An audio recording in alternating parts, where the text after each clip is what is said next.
I remember overthinking was a really big thing in my very young days when I was a teenager, when I was a young adult, and all the way up to mid-30s when I started therapy and personal growth. When I started becoming aware of it, that was when I was around 18. I was working, doing social work with mentally handicapped people. And I lived with a very good friend of mine, Evelyn. She was a lot older than me, like 30 years older than me. She was like a second mom, but a really good friend at the same time. Evelyn, my dear friend, when I was a very young girl, about 18 years old, we became very good friends. And me and another 3 girls moved in with you. So we lived together, me, Charlotte, Mia, and you. Yes. And you were like a second mother to the 3 of us. And you were the very first person in my life to open my eyes for personal growth and spirituality. You taught me how to put words on my feelings and relate to the inner life and think about what was going on and have like deep conversations, deep meaningful conversations about life and what really matters.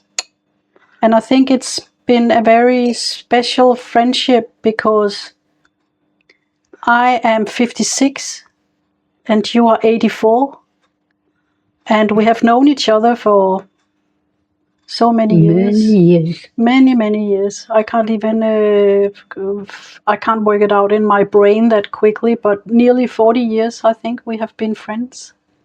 Evelyn was such a good friend, and she was into astrology, spirituality, and personal growth, you know? And that kind of opened my eyes to stuff like that. This job I had, there was a few of the people working there that were really, they had been working in the field for many years. They were very skilled, and I had this, I was really looking up to them, you know? They had this natural authority and were very respected and skilled.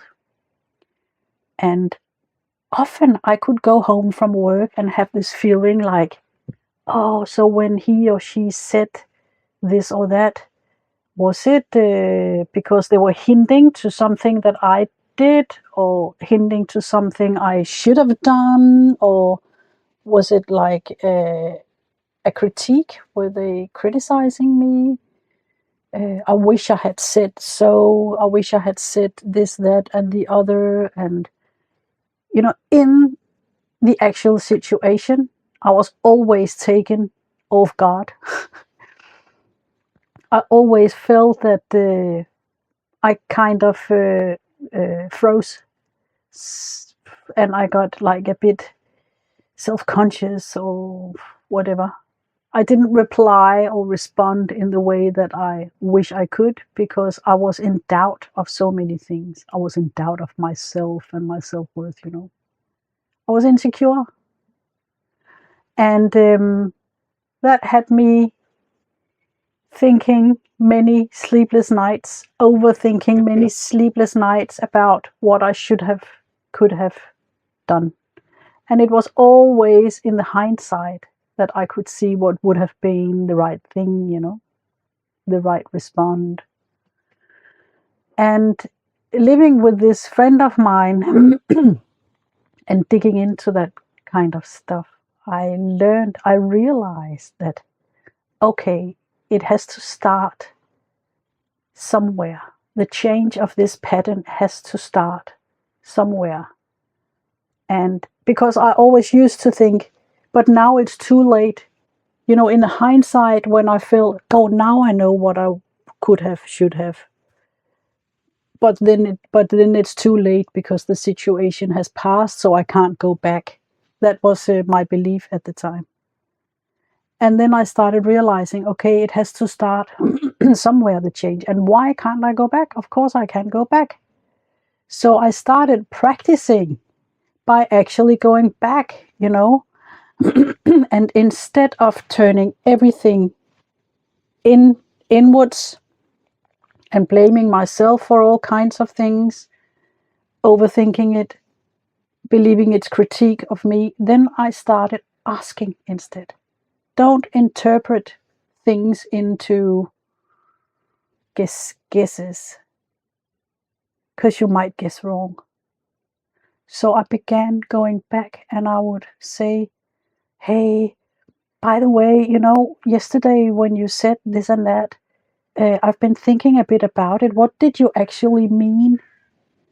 And a lot of time it was like, oh, that was just information, or it was just a perspective because I had been thinking about this other blah, blah, blah, blah, whatever, And it's like it was, what's it called in English? Dismounting all those grenades I had inside of me. It was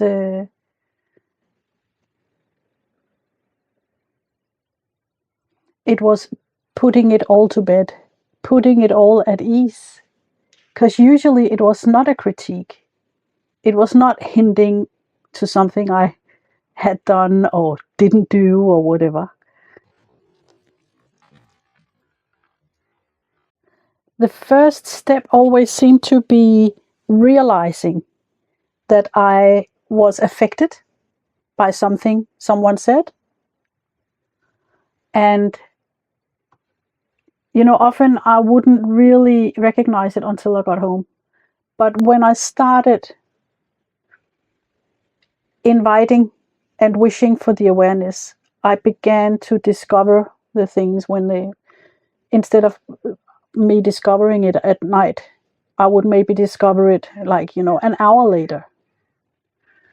And then after a while, I would discover it just when the situation had happened. And later on, I would discover it while it was happening. So it was practice. It was practice to be conscious of my own patterns and trying to react differently to get a different outcome, to ultimately get a better life and sleep better at night, and to learn not to overthink so much, and to learn that it is always okay to go back and ask and just say, I've been thinking about this. I was a bit worried it was a critique of me, or what did you mean by what you said?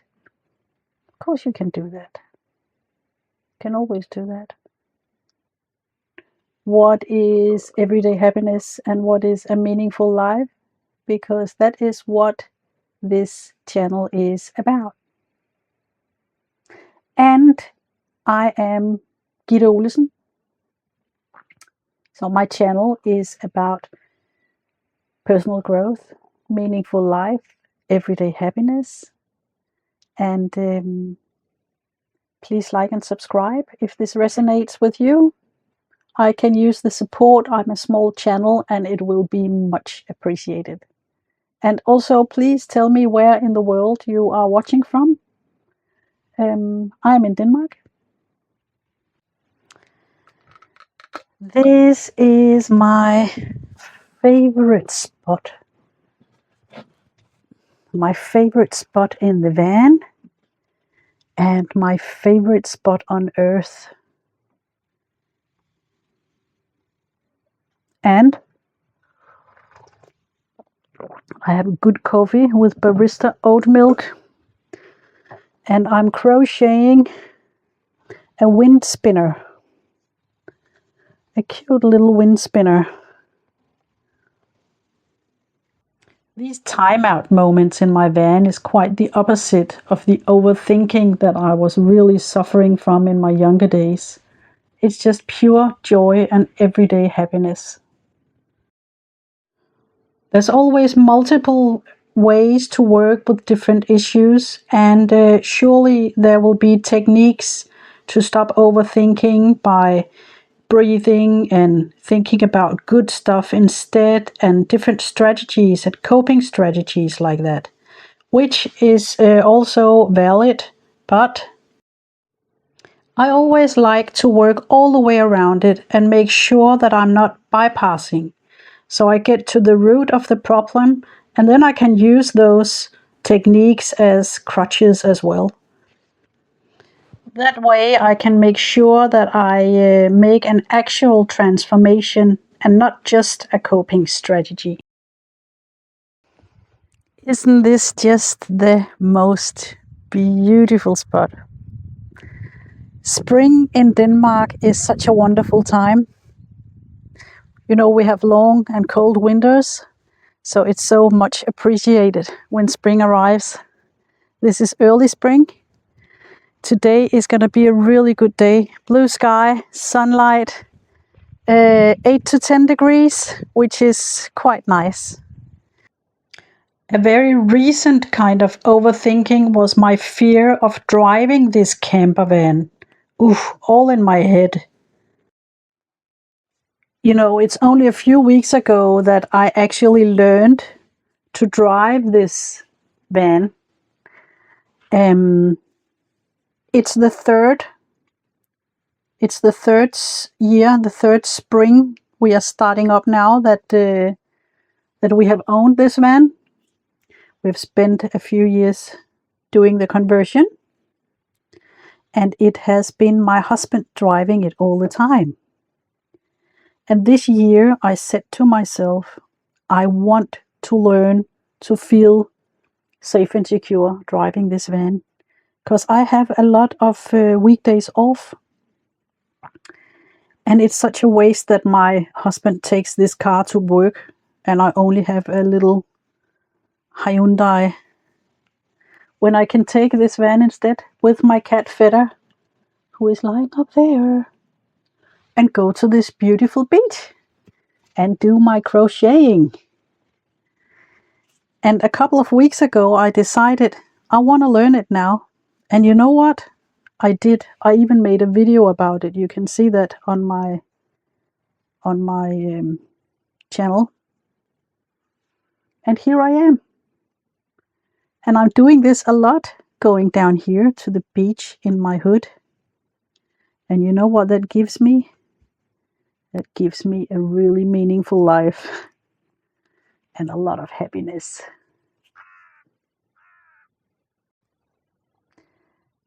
Thank you very much for watching.